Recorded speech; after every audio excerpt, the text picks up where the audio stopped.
Welcome to We Build Great Apartment Communities, the only show dedicated to the process and strategies for transforming apartment buildings to thriving communities. I am your host, John Brackett, and welcome to the show.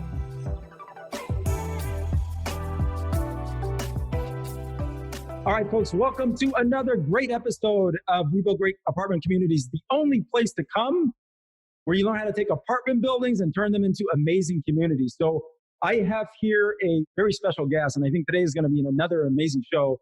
But this one's going to be unique because we're having a conversation with someone that started with 0 units, and now they control over 1,600 units. And I think one of the fascinating things about that is I think roughly around 800 or so of those units were acquired in the last 2 to 3 years or so. The way that they've scaled their business, we get, or you get rather, to get a firsthand look into how that was done. And so I have Gino here of the Jake and Gino Show. I am your host, John Brackett. Folks, Gino, welcome to the show, man. This is going to be amazing. John, thanks for having me on. How you doing? Man, I'm doing well. I really appreciate you asking and very excited to get into this. So let's make it happen, bro. Okay, let's do it. There's just a lot that you folks have done in a very short amount of time, okay? Everything from growth to building out a management platform. I know you folks are vertically integrated now. And, for folks that are listening out there that are trying to understand, what that means, essentially, it's someone who has an acquisition company. They built out a management company as well, and they manage their own assets. In many cases, a finance company, which I think you folks have created as well. And then the last component of that, which is typically the construction, right? So vertical integration around typically those 4 components. And I know you folks have done a really good job of that. And then the last component of that, which I want to touch on because I've had an opportunity to speak to some of these folks inside your education platform or your mastermind group, I think, as you term that. So a lot to uncover here. And here's the cool thing, man. We're going to unpack some really cool things in a really short amount of time. But let's start, first of all, with your background and your story. Talk to us a little bit about how you got started in this space and just the story behind the initiative there. So I'm going to get a little visual with you, John. You said something that really caught my mind, my eye. You said done a lot in a short period of time. I feel like this in the last couple of years, right? But it took me a long time to do that little bit, if that makes sense to anybody. No one is an overnight success. I'm not 32 years old, this self-made millionaire in the last 2 years. I've struggled like all of you listening. You have to put in a lot of work. I remember listening to Tony Robbins, and when Tony Robbins says, if you do a good job, what are your results? They're not good. They're below average. If you do a great job, they're not even good. They're subpar. If you do a fantastic job, that's when you get those results. You have to go that extra mile. You have to continue to hone your craft and get better and get better and get better. And John, you mentioned about personal development. That's what life is all about. First, you need to become personally responsible. If you're not personally responsible for your life, you ain't going nowhere, because responsibility, I think, garners hope, and hope garners a plan. Right? I was afraid back in 2008. That was my Great Recession. That was my pandemic. I was working at my restaurant. I was doing good for the first 15 years. I bought it in 1994. I really liked it. Loved working with my dad, cash business, making a lot of money. I love the food industry. Then 2008 comes and I see everything change right in front of me. All of a sudden, there's something called Uber Eats. There's other foods. People are going to Panera. I have multiple competition. And all of a sudden, that middle-class dream of having one little business churning out for 3 families, all of a sudden, that wasn't happening anymore. And I became fearful. So anyone out there who's fearful, we all know how that feels. Fear paralyzes. Understand that. I went to coaching school, became a life coach. When you talk about levels of energy and energy blocks, that's important. My fear ultimately turned to anger. I got angry, right? And that's a normal feeling. But what anger does, it prompted me to taking action. I went out and I sought a mentor. I sought real estate. I loved real estate because my parents were immigrants. They owned real estate. And I said, I need to generate some additional income. I didn't want to start out by leaving the restaurant because I didn't think I could do that, John. If I can make a couple grand a month, hey, I have 6 kids. Everyone's telling me college is expensive. Weddings are expensive. I was just looking for the small place to start. I started buying in Rochester, New York. Didn't work out because I couldn't scale up. I was fortunate. God put Jake in my life, and I met him in 2009. He moves to Knoxville in 2011. I'm like, wow, that's pretty good, Jake. I'm looking at these deals down here. They make sense. Now, he knew nothing about real estate, really. He was a pharmaceutical rep. So we sort of mentored each other, each other's partners, each other's accountability coaches. He had as much pain and anger as I did. Every year was a layoff year for him. 6 layoffs in 4 years. He just barely missed getting laid off. He said, I have to find something else. So we partnered in 2011. Took us 18 months to find that first deal. We found the first deal, and I think the rest is history. But everyone out there, being afraid, there's nothing right or wrong about being afraid. I remember being afraid, but I didn't have any options. I didn't know where to turn until I got angry about my situation. And I said, I'm responsible for all the crap that I've done for the first 35 or 36 years of my life. Let me own that. It's okay. It's a learning process. And then I just took that responsibility and I started going out, started reading books, starting surrounding myself with other people, started looking at other vehicles. And that's the journey that I took. Let's unpack that a little bit. You just shared, I think, what's $1 million nugget, right? And that's being able to take personal responsibility. It's not good or bad. It just is. But I think one of the big takeaways there is if we don't deal with the truth in front of us, it's really hard to move forward beyond where we are today, right? So what truth did you have to literally embrace, accept, deal with, okay, to be able to literally move out of where you were to creating a new possibility in your life, which you're living today? So that's the $1 million question. Back in 2008, my truth was, man, there were a lot of people still making millions of dollars a year. Why wasn't I one of them, right? There were still people printing money. A lot of people were losing money, but there were still people making money. What were they doing different that I wasn't doing, right? I didn't know that. And that's what I wanted to seek out. People always say, are you working hard for your money? Are you working hard for your money? Is your money working hard for you? I didn't understand that concept until I started looking around and saying, how are people making money? How is it going on in this economy that John over there is making a ton of money, but I'm working my tail off 60, 65 hours a week. And I was always, ingrained in the truth was work hard, get paid really well. That didn't end up for me anymore. You still need to work hard. I'm still working hard, but you need to work smart also. And you need to pick the right vehicle, right? And that was my truth. Fast forward to today, we can have the same conversation. If you're in an industry that's really tough right now, look around and see what you're doing and see what people are doing out there that are being really successful. Success, like you said, leaves clues. Go find out what they're doing and follow them. And for me, it's all about personal development. It's all about coaching. Jake and I, we spent over $300,000 in the last 2 years just on coaching alone, on scaling up our businesses, on public speaking, on scaling our teams, on actually doing live events. We didn't know any of this stuff, John, and you don't know it. And if you want to learn and dramatically cut that learning curve, start investing in yourself. And I know everyone out there is like, it costs a lot of money. But my paradigm shift was when I was an employee or a small business owner, that was an expense. When you become an entrepreneur and you want to invest in yourself, that's an investment. Completely different thing. And when somebody says it cost me $20,000 to become a Jake and Gino student, it doesn't cost you $20,000. You're investing $20,000. You're part of the community for the rest of your life. And whenever you need something, you pick up the phone and go, hey, Gino, I need somebody for cost segregation. Here's my guy. My guy will probably do a better job than your guy, and he'll save you a couple of grand. So you have those relationships, the people you meet. So it's not an expense to an entrepreneur. It's an investment. Yeah, man, I really love what you said. So I'm going to touch on something a little bit, right? One of the parallels that you talked about that I can relate to, okay, is every Tuesday night, my wife and I have date night, right? Sometimes, very rarely does it not happen. And when it doesn't, we usually move it to Friday, okay? But one of my really good friends, and this was several years ago, he said, John, if you don't start doing this, it's going to be more expensive that you don't do it, okay? Because same thing, looking at it as an expense, right? Can you imagine, man, looking at that as an expense? Eventually over the year, we've been doing this now for years and years, but to your point, not making an investment in yourself is actually more expensive to not do that than it is to actually make that investment. And it took me several years to figure that out, fortunately or unfortunately, right? So I really appreciate you saying that. So I'm going to shift a little bit, okay? So a couple of things that really stood out to me there was just the working smarter component, which is really around skill set, right? So there's mindset, there's skill set, and of course, none of that comes to a fruition if you don't take action.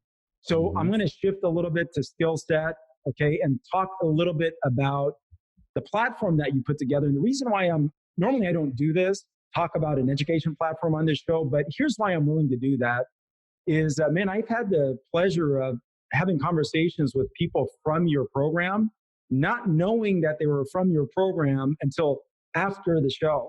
In fact, one of the guys didn't even tell me. I found out from the second guy that I had on the show, and we started talking. He said, hey, John, I think this is something that you want to, look into. So talk a little bit about that, because the people that I've had the opportunity to meet, man, are really good quality people and they're very sharp. And so it kind of piqued my interest. But can you elaborate on that a little bit, your coaching program or your master's program? Sure. For us, it all started with core values. And that was one of the things that we had spoken about a little bit before in the show, really scaling up. When we started scaling up our companies, we want to have a vision for our companies and a mission statement. And without those core values, they're like your North Star, right? So for us, we have multiple businesses. We have an education platform, which are students. We have an investor platform, our syndication company, and those are investors. We have our property management company, and those are our residents. And we have a capital or mortgage company, which our prospects when we're doing mortgages. So we have a really big community of all different types of prospects. So our core values are people first, make it happen, unwavering ethics, growth mindset, and extreme ownership. And when we're onboarding or we're actually applying students to work with us, we bring them through a process. We're not just trying to sign any students up. One poisonous apple can ruin the entire well. We don't want that. We don't want to put people behind the financial 8 ball. If you can't afford the $20,000 investment, you shouldn't really be investing in multifamily. We've actually told students to, hold on, you're not ready to make this investment. Get your credit card debt under control, get your student debt under control, and then come back and apply to work with us. I mean, the student we just onboarded a couple of weeks ago, his name is Stone Pinkney. You can go take a look at the Facebook review. He was at our live event the week before. He was thrilled. One of the things I like about this is that we're changing lives. Stone can come and say, you know what, all these educational gurus, they're all the same. We care about our students because that's how we become better. And actually, it's such a beautiful symbiotic relationship that when our students are speaking to you, it's glowing. You're going to be speaking about the Jake and Gino community. Now, I've learned that, that repeat business, those reviews, those referrals, it's all internal. And for me to be able to create that, I also shifted John. I used to have that scarcity mindset years and years ago. I think the pie was really small, right? And as I started scaling up, as I started becoming really an entrepreneur and building these businesses, I adopted more of an abundance mindset from reading Garrett Gunderson's book, Killing Sacred Cows. And that abundance, most people say, well, why are you teaching these students? They're going to become your competition. There are so many deals out there and there's so much money out there that I have opportunities coming to me. Students bring me deals sometimes. We partner. If our students don't, want to educate with us, they can invest with us. So I love the educational aspect because I'm able to help others. And it's my dopamine. When I get an email saying, hey, another student closed the deal, that's a great feeling. Hey, another student quit his job. That's an amazing feeling. I wanted to be part of that years and years ago. That was my sole purpose, to help others achieve what they want to and give them the clarity. Some people don't want to leave their W-2s. Maybe they say, you know what, I want to invest passively and use this as a retirement. Some want to go into it full time. Some want to find other partners, whatever they may look like. And I think what we bring to the table is we have the buy right, the manage right, and the finance right. So when you speak to students, our students are well versed in every aspect of the business. They're not just out there buying deals and raising capital. There's also the wheel of the wheelbarrow, which is manage right, which you have to manage properties. You're trying to raise the NOI and you're affecting people's lives. So remember, it's a resident, it's not a tenant, and it's an apartment home. It's not a unit. So words matter when you speak to these people. And if you solely look at spreadsheets and you want to be an asset manager, that's cool and that's great. But at the end of the day, you're dealing with a person's life and a person's dreams and a person's memories. So if you don't remember that and you don't convey that to your students, that you're affecting people's lives, that's part of the business. That's, I guess, one of the things that we get back as apartment owners, right? You're actually trying to make these places better, better to live, safer, more affordable for them, whatever that may look like. And I mean, being able to translate that to the community and making them understand it's not just an investment, but there's so many benefits to it. But if you can help somebody throughout their life, that's an amazing thing also. And I really appreciate you saying that. And in fact, that's one of the reasons why we're so excited to have you on the show, right? Because the vision that you just articulated is really what we're all about. When you talk about the show here, it's we build great apartment communities. Okay. And that's really an extension of our purpose. So inside of our organizations, our staff, that's what we preach to our staff, right? Now, what you said that really resonates with me is the fact that very few people, and I think this is why this is such a great platform and opportunity, think about impacting communities through real estate. What a great opportunity we have to be able to positively impact communities, but use real estate to do that, right? Because when it's all said and done, the apartment buildings that we buy, ultimately they're small communities if you design them to be so. And I know you guys have done a great job doing that. So I'm going to segue a little bit now into talking about the acquisition cycle, right? Or the cycle, the real estate cycle, in this case, the apartment real estate cycle. So We're going to talk a little bit about acquisitions, then we're going to go to financing, then we're going to go to management, and then we're going to spend a little bit of time on dispositions because you were kind enough to share with me that you're actually selling one, and so you have a great story there. So we're going to finish off with that. Okay, so on the acquisition side of the business, we're going to walk through a cycle here. Okay, and we're going to use this market to do that. So in this market, where do you see the opportunity? What do you see some of the changes taking shape? And I don't want to get so much into underwriting, but maybe if you can just talk a little bit about how you're looking at deals in this market, where do you see the opportunities going forward? John, that's a great question. I think everyone has to start off with what we like to teach as the 3 pillars of real estate. When you're looking at a deal, you have to look at it through this lens. I want everyone to write this down. The first one is the market cycle. Figure out what part of the cycle your city is in. Right now, New York is in a different part of the market cycle than Knoxville, Tennessee, right? Figure out what the market cycle is, and I'll transition back to that. The next one is the debt component. What kind of debt are you putting on this asset? Are you putting community debt? Are you putting bridge debt? Are you putting agency? Are you going out and owner financing the deal? And the third one is the exit strategy. So when you're looking at a deal, you have to look at it from all 3 of those lenses. So as we go into it, let's look at what's going on in the market right now. Right now, there's, I think, a substantial amount of risk in the market. There's a lot of money, a lot of private equity. They need to place the capital. You need to actually select the market, in my opinion, that is growing, that has job opportunities, that has population growth. There's a lot of sectors. This is not politics. This is policy. A lot of the blue areas, they are migrating. Those people are migrating out of those areas into the more reddish kind of areas, into the Southeast, because the cost of living is cheaper, taxes are cheaper, and people are going to go and vote with their pocketbook. That's the bottom line. I moved from New York 3 years ago just because of that. I left a tax-heavy $27,000 a year property tax haven where I lived in New York, came down to Florida, paid half that, and my house is worth 50% more. So you don't have to be a rocket scientist and saving 6% state income tax to see that's going to actually exacerbate. COVID didn't create that. COVID is just making that worse. So look at migratory patterns, look at trends, whether it's Boise, Idaho, whether it's Phoenix, whether it's Reno, Salt Lake City, Las Vegas, Dallas, Fort Worth, Houston, Austin, Columbia, South Carolina, Raleigh, North Carolina. I can go on and on. You're looking at the SEC, as Jake likes to say, the Southeast Conference, and a lot of Midwestern states where they're migrating towards. We like Knoxville within a 3-hour radius because we're vertically integrated. Now, this part of the cycle where that is, right now, prices are really elevated. So if you're looking to buy older assets, you have to be very, very careful because what we've identified is a lot of these assets are getting old. So what we call it is the CapEx tsunami. All of a sudden, you're buying an asset that's built pre-1970. We have this issue right now with a lot of cast iron plumbing, a lot of leaks, a lot of old roofs, a lot of repairs, a lot of tender loving care that most new investors don't figure out. You know, they're looking at the price point and going, okay, but those buildings get old. And if you're at a high price point and need to put more money into it, you're elevating even more. And when the market decides to turn, if you don't have that long-term fixed rate financing, you're going to be in big trouble. So be careful of buying older assets in this part of the cycle. So what we like, right behind you, brick, 1990s build. Flat roofs, not so much, right? We like stuff that's a little bit newer. We like the B-ish kind of assets right now. It's more of a flight to quality.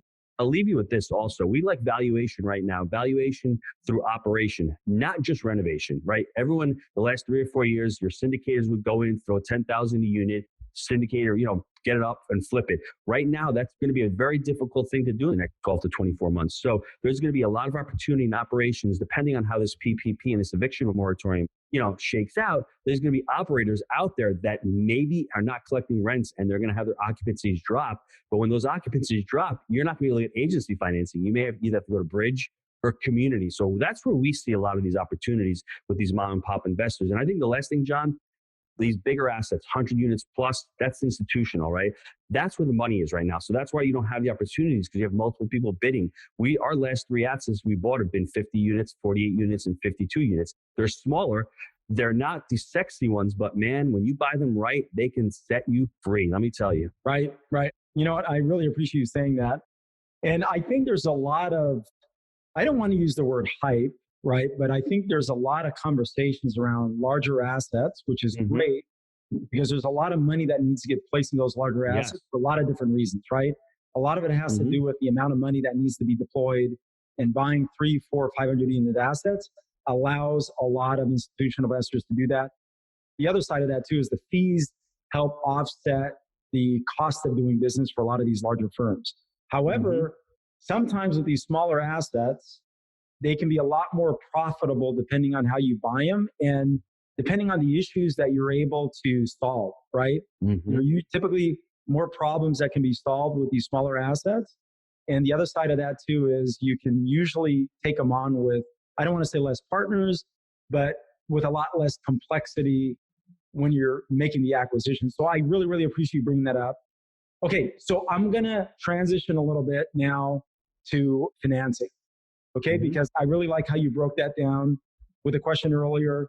You talked about some things to consider, the market cycle, how you're capitalizing the project with debt and equity, and then, of course, your exit strategy. And you gave some really good scenarios around trends. So because you brought up financing in there, let's talk a little bit about financing. So the last, say 3 properties that you were able to acquire, these are smaller assets. Sounds like they're very strategic purchases because they fit within your overall model. Most likely, a little bit higher margins. Talk a little bit about how you finance those properties. What did the financing look like on those properties, debt and equity, and why? So let me go back to what you were saying, what was going to happen in the future. Right now, with financing, we're going to talk about what's going on today. Banks are cutting back on LTVs, right? They're getting a little bit more conservative. And banks are the precursor. Banks are the visionaries. They see what's going on. They don't like risk. So they're pulling back. They're financing right now. And you're seeing it, 65% LTV, 60 LTVs with the agencies. So that's a precursor to what's going to happen with multifamily going forward. If financing slows down, our guy, Rand Capital, Will, he says debt is a circulatory engine of the economy, right? When debt slows down or seizes up, all of a sudden lending becomes more expensive and these assets are going to start dropping in price. That's what I think is going to happen. That's why owner financing, I love that strategy going forward. But for us, the last couple of assets, the one we bought in February, we bought an 85% LTV at our community bank. We've got a great relationship. Our students brought it to us. They underwrote it and tried to do agency debt on the front end. They tried to do agency. And the problem was agency wanted 70% LTV, which didn't make the numbers work. You had to bring too much capital and the cash on cash return didn't work. So we went to our community bank, 85% LTV, because these rents were at $700 in place. They went to 900 day one during COVID. So there's a big bump up. We know the market. They're a 1994 build, brick, 2-bedroom, 1.5 bath townhomes, no deferred maintenance. They're beautiful. And it costs like $2,000 to turn a unit. So there's nothing to do. We just knew it was a mom and pop who owned it for the last 20 years and had substantially lower rent. So for us on the front end, 85% LTV. In the next 18 months, we're going to get all those rents up to $900 and we're going to refi it out to agency. We're going to take it off the recourse, bring it to non-recourse and put it on agency debt, probably refi all of our money out on that deal. Now, the deal we bought a month ago, same thing. It's a 48-unit deal, going to go to 50 units. We bought it with an 80% loan to cost with the community bank. So what that does is we're able to put in 80% of the repair budget into the loan itself. We're going to get it to 50 units. We're in it to it for about $40,000 a unit. It's going to cost us $5,000 per unit to fix. We got about $200 to $250 in capex. We just put in new driveways, new roofs. It came off a USDA loan. So the owner basically had really low rents and said, you know what, I'm giving up. Before it goes into foreclosure, take it and buy it. So we bought it off a wholesaler. And the great thing about this property is there's 50% occupied where, everyone's coming out. All new interiors, all new floors. Once that's said and done, the asset will probably be worth $60,000 a unit in the next 18 months.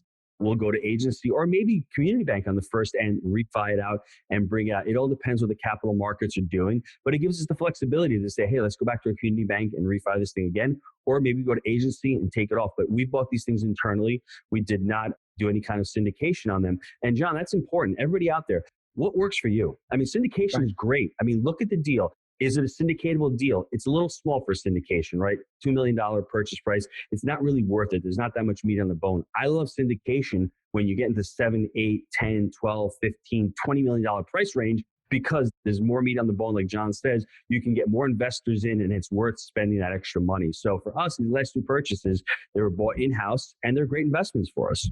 Yeah, it sounds great, man. It sounds great. So a couple of things there that you said that kind of stood out to me. And one of them was, I think on the last one, you talked about USDA financing. So did you guys step in and take over the loan? No, that contract actually fell out of contract. The owner, see, the problem with the government, with these government programs is they give them great rates and they give them great terms. And these owners have them for years. And then there becomes a point where your taxes and your insurance go up. And rents are still at $350 to $400. Right. These owners can't put any more money into these deals. They basically just say, here are the keys. So before they go into foreclosure, This deal got bought out by a person that's what their business is, going after all these HAP and USDA contracts that are going pre-foreclosure. They buy them, probably paid 50 cents on the dollar. We went in and we saw the value of what they paid. They flipped it to us. And the ironic thing was, the reason why we got this deal was completely off market. The broker Googled real estate, Knoxville, and Jake and Gino popped up. She chatted us on our website. So talk about the beautiful relationship between, you know what I'm saying? It was like, it's Jake and Gino, because I've got a deal. You want to take a look at it? So you never know about these opportunities. I said, Josh, our sales guy, get it over to me. I'm going to call her up. Called her up. Next day, talked to her. 3 days later, we're on site looking at the property. So you never look a gift horse in the mouth. Yeah, I like it, man. I like it. You know what I'm saying? Yeah. It was just like, I mean, 1 in a million shot, but you just never know, you know? I get it. Well, I appreciate you sharing that, man. So thanks for those examples. Awesome examples. Okay, so let's pivot now a little bit to management. So management, I think, is one of those areas that is really underestimated, or is undervalued, rather, is maybe a better way to put it, because, you know, there's so much emphasis around acquisition and underwriting and the hunt, right? The hunt for that great deal. But what ends up happening is most people don't talk about what happens after you acquire the great deal. You still have to execute on that plan in order to still make it a great deal, right? Or to retain that deal from the get-go. So why did you guys create a management company? And then, you know, we'll get into maybe some of the top 3 areas on a balance sheet, or rather a P&L, that drive value. Sure. So for us, when we first started out, Jake wanted to manage his own properties. He's the kind of guy that he doesn't want anyone pulling one over him, right? So it was great though, because he was still working a W-2. We learned from the ground up, you know, $15,000 a month in rents on that first deal. He was making 10%. He was making $1,500 a month as management fees.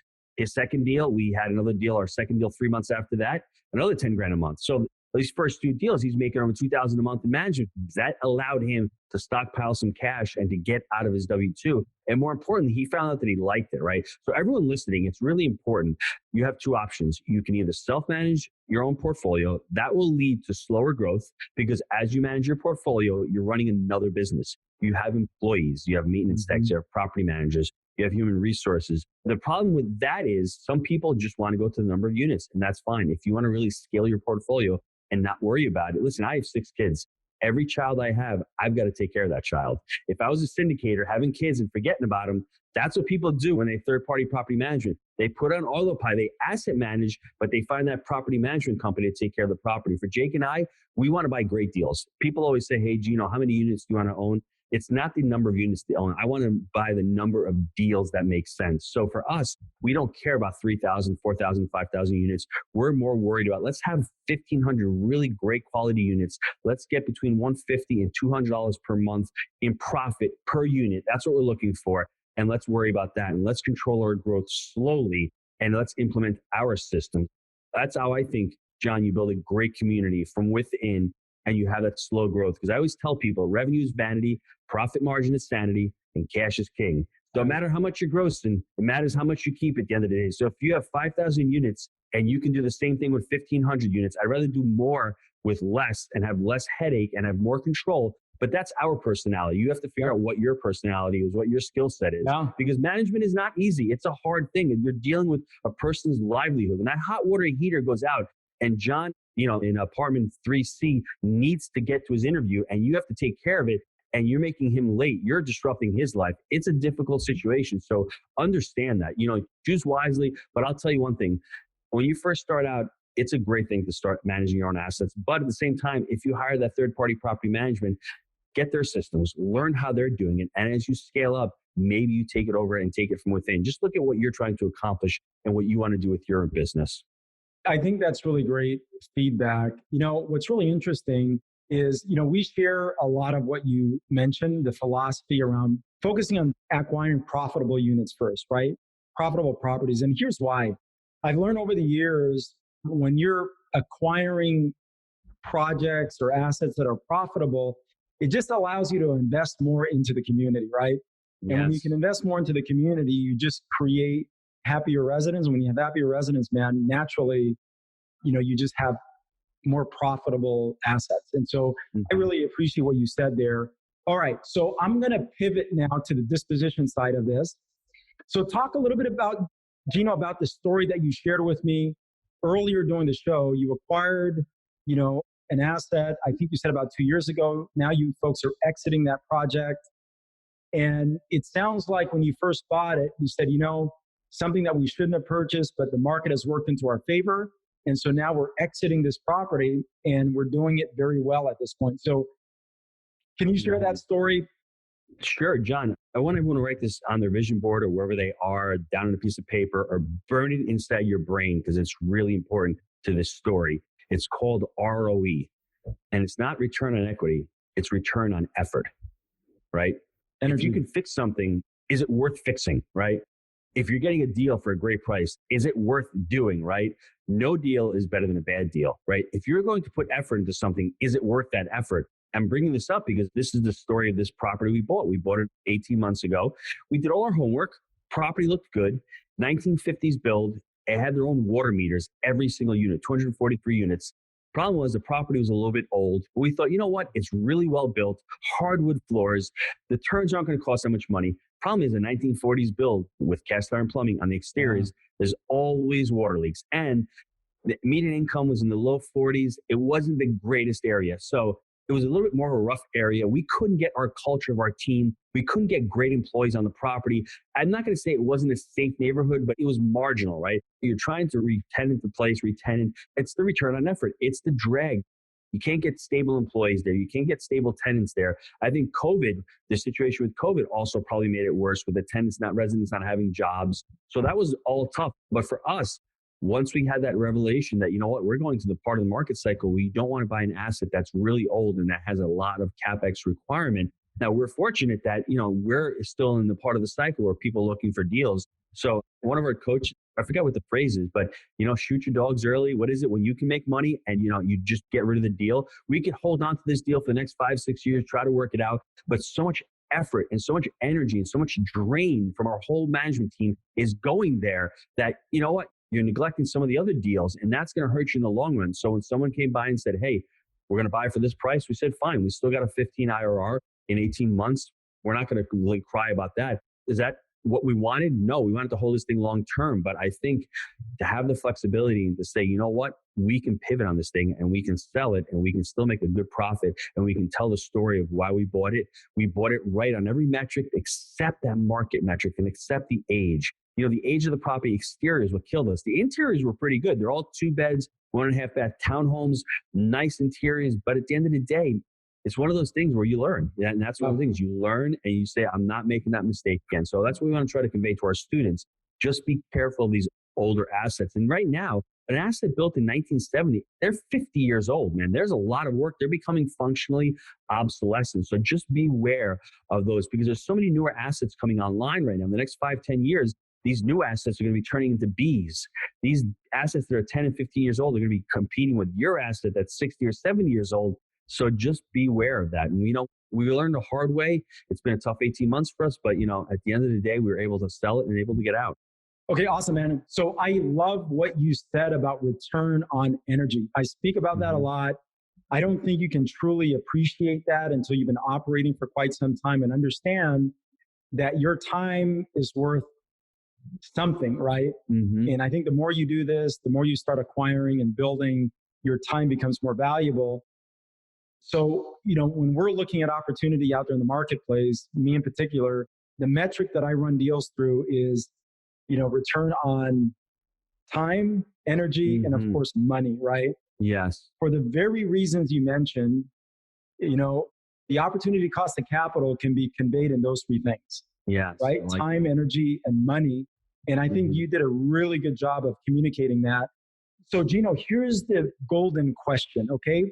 Now that you've actually experienced that with your enterprise, okay, and you saw the drain on energy, especially from your staff, and, when you start spending a lot of time on one asset, you pull resources away from seeking other opportunities, right? Or managing assets that are more profitable. So now moving forward, how do you price the return now on your time and energy? How do you analyze that? It's a great question. The first thing I would say is, I would always say fall in love with the numbers. Yes, you need to fall in love with the numbers, but fall in love with the story, fall in love with the situation, fall in love if it's a mom and pop and there's value to add. fall in love with the market, fall in love with the opportunity, look at what you need to put into this asset. Because I've made this mistake a couple of times, over fixing, trying to over deliver, really look at that. Yeah. And that's why in this part of the cycle, I don't think it's really worth doing an asset like that because there's not that much return. If you're buying a 4 cap in Atlanta for a C property and you can buy a 4 cap for a B and a 4.5 cap for a C, if you're around the same price point, you're better off going for the better value asset that even if it costs you a little bit more money, is just worth more. So from now on, every asset that we look at, we're going to look at the area. We're going to look at the median income. We're going to make sure it's a path of progress. We're going to make sure that we have the resident base we want in there. We still like blue collar tenant workforce. We still like, a place that has jobs in the market, but also looking at the assets that are not in the 60s and 70s right now.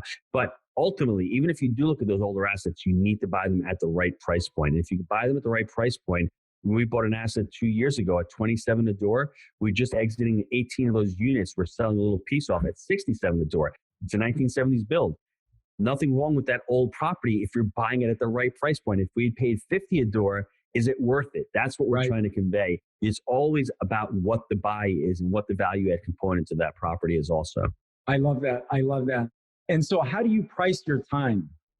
Now, when you're talking about, when you're looking at these assets, and you're running them through the metrics that you discussed, how do you price your time and that of your team? How are you factoring that in? That's a great question. I mean, right now it's hard because there aren't that many deals. We're underwriting hundreds of deals. We've been to 4 different markets in the last week and a half. We've been to Johnson City. We've been to Nashville. We go to Knoxville. We've been to Louisville. So we've been to so many different markets. Right. And when we put a deal in the contract, it's great, but it's hard to find those deals right now because we don't want to make those mistakes because we've made those mistakes before. Right. And right now, we're not sure what's going to happen with collections. Economic occupancy and physical occupancy is a tricky one right now because certain markets, they have eviction moratoriums that residents aren't paying. They're not getting out and they're not paying. When the bill comes due in January, what happens? Are they going to just totally vacate and then you're left with an empty apartment and you're trying to underwrite in a deal like that? It's really hard. This is the part where you don't want to overpay. 2 years ago and 3 years ago, if you're overpaying, you still had the ability of those rent increases, right? You still had 4 or 5% rent increases. I don't know if those rent increases are going to be around in certain markets, right? So that's the tricky part. And if you're buying something that's 92% occupied, and then 3 months from now, it's only 68 or 78% occupied, what happens? That's where the risk is for us. And so let's talk a little bit about that, right? Because that's a huge delta in occupancy to go from 92 to 60. So it sounds like as a business, you're planning for a new war, right? Yeah. You're planning for a new war, man. So we just... It depends. It depends what market, right? Because in Tennessee, where we are in Knoxville, rents are actually rising. We're raising rents again and there's big demand. But if you're in certain parts of America that people are leaving and they haven't opened up their businesses yet, and you have one president gets elected and he says, I'm not bailing out the states. What happens? I mean, there's a big problem there, right? I'm a New Yorker. So the governor's like, I'm not paying this. The federal government has to bail me out. Well, let's say the federal government doesn't bail him out. And I used to own a restaurant. What happens? I leave, the restaurant leaves. I mean, it's like that domino effect. So it's very difficult where you are. I think Florida is okay. We haven't completely shut down here. I'm looking at the strip malls and I'm looking at the multifamily, and construction's been going on for the last 6 months. So be very careful of what market you're in right now and track collections. I mean, when you're underwriting deals, don't look at T12, look at T3.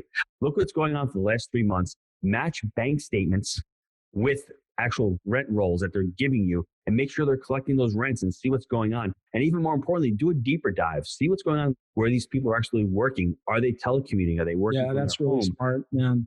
Yeah, I think those two things are a great way to audit, especially these smaller apartment buildings, right? Because the financials are usually not that good. But, doing a lease audit, really understanding the tenant base, especially the FICO scores. So that's one of the things I've learned over the years is aggregate data FICO scores on that submarket, because it makes a huge difference. You understand what you're getting into even before you go through that lease audit. Then the other side of that too is requesting bank statements to map up to the financials, right? Especially in this market, because very difficult to manipulate bank statements, right? I mean, very, very difficult to do that because they're just cash based. It just is what it is. So man, really, really great insights. I'm really grateful for you sharing that. But we are approaching the end of the show. And this has been really, man, just a great conversation, because We talked about a lot of different things, right? But what I really appreciate about this conversation is, we touched on people first and why people are important and how you are able to communicate the importance of people through your values. I think that's a really great way, man, to communicate the significance of people to your success. And then we talked a little bit about some of the things to consider when underwriting in this market and looking for opportunity. I like how you articulated that. You talked about market cycle first, look at debt second, or how you're capitalizing assets, the exit strategy third, and then understanding trends. And the way that you put it was net migration. And I even like this better, is you reference the SEC as a place to focus, right? I mean, that's great, man. I didn't think of it that way, but yeah, you're right. Sunbelt states, southern markets. I mean, really, really great there.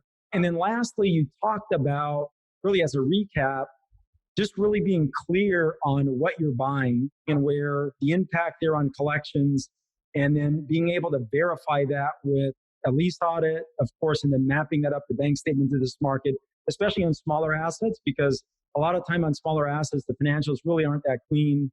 Typically, they're manipulated, usually not by design, but by a lack of expertise, right? Because the delay that it takes in generating those. So, man, you've really been a tremendous guest. I want to, thank you for that. Last thing that I want to talk about, and I just want to touch on as a thank you, is, man, one of the things that you folks do that I really like, you and Jake and Gino show, is the sub episode that you have called MultiFamily. Can you talk a little bit about that, man? Because I love that. I love that. And we have something similar, which I'm going to actually add this episode to it, called the Only Guaranteed Investment. And the only guaranteed investment is really you and me, right? As the leaders of our households, making sure that we invest in ourselves so we can turn around and invest in our families, and then our families can go out there and impact the world, right? Their little sphere, and it grows from there. So talk a little bit about the MultiFamily series inside of your show. So my wife went to an event back in 2017, December of 2017.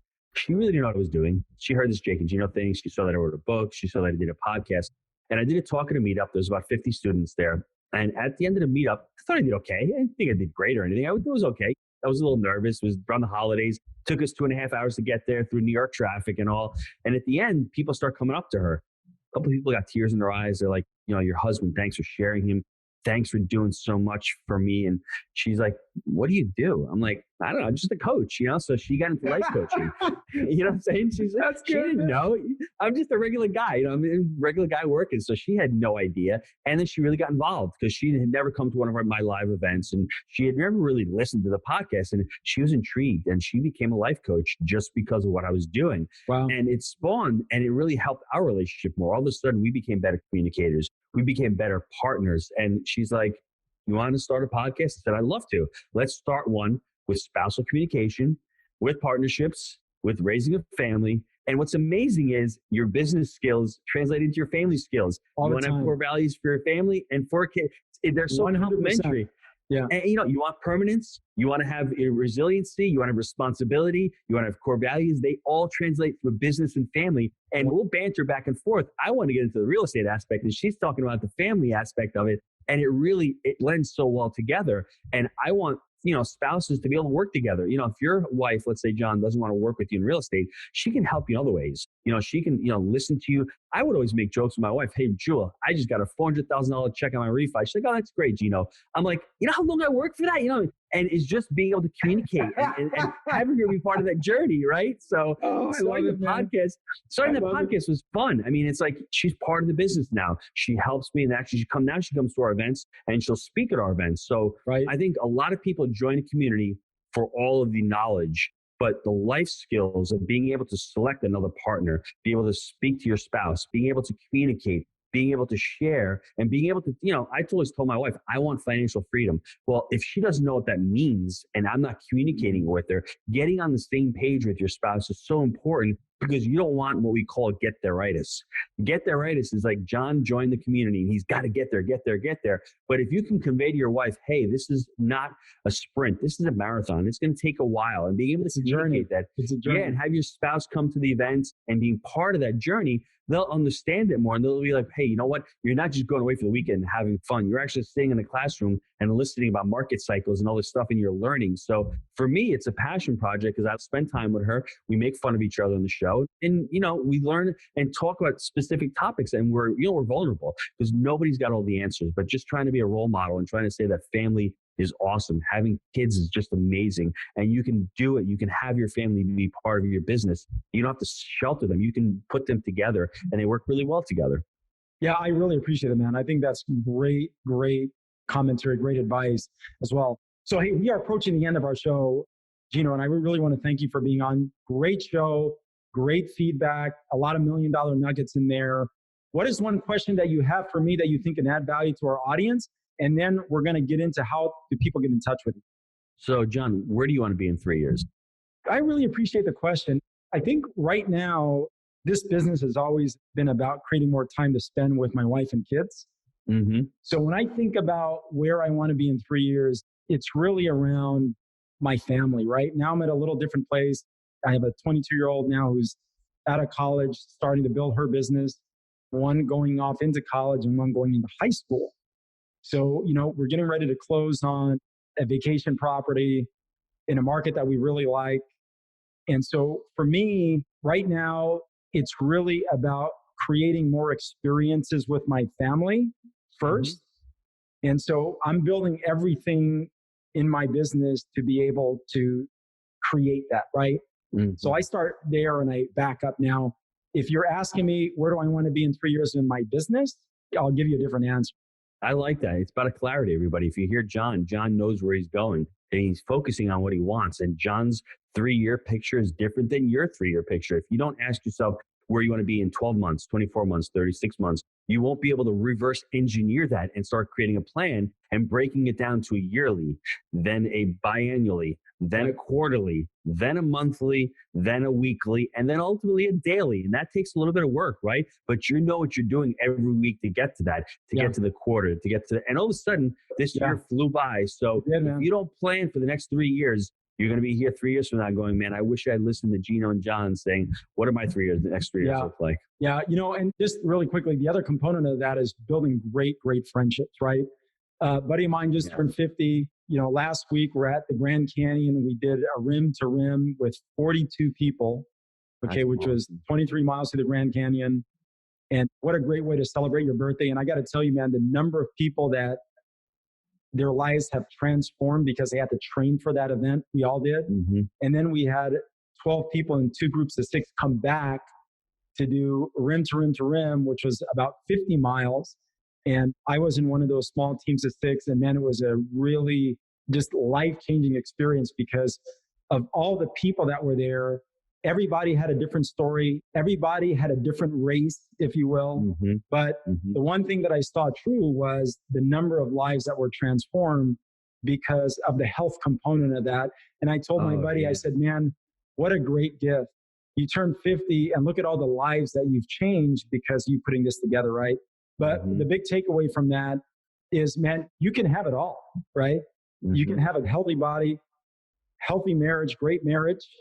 You can have a really strong and sound family, and man, you can have an amazing business. Now, it may take a little bit longer to build all that stuff, but you can move it together all at the same time. You just have to be clear and you have to be committed to doing that. So thanks for asking that question, man. A lot of things there mean a lot to me.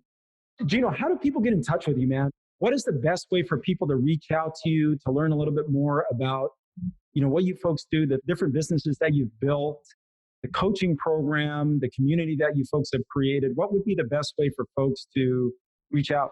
Best thing is just to go to jakeandgino.com. Just go on the website. We've got our podcast on there. We've got our blogs on there. We just wrote The Honeybee a few months ago. I saw that. So just email me, gino@jakeandgino.com. I'll send you a free PDF copy. It's a great book. It's building complementary streams of revenue. It's built based on a parable written similar to The Richest Man in Babylon, similar kind of theme. It's just an easy read. All of my kids, my 14-year-old, my 17-year-old, my 20-year-old, they've all read the book. It's a great book to read. So once again, just reach out to me, Gino at jakeandgino.com, and I'll send you a PDF copy of it. Awesome, man. Well, man, I want to thank you so much for being on the show. You've been a tremendous guest. I want to wish you and your family continued success. And I will talk to you soon, my friend. Thanks, John. I appreciate it. Thanks, everyone. Clarity of purpose creates our greatest competitive advantage. When we transform apartment buildings to thriving communities, we improve how people live and create assets with high profit margins. Don't forget to subscribe, like, and share this up with a friend. I'm John Brackett, bringing you things you can implement right away.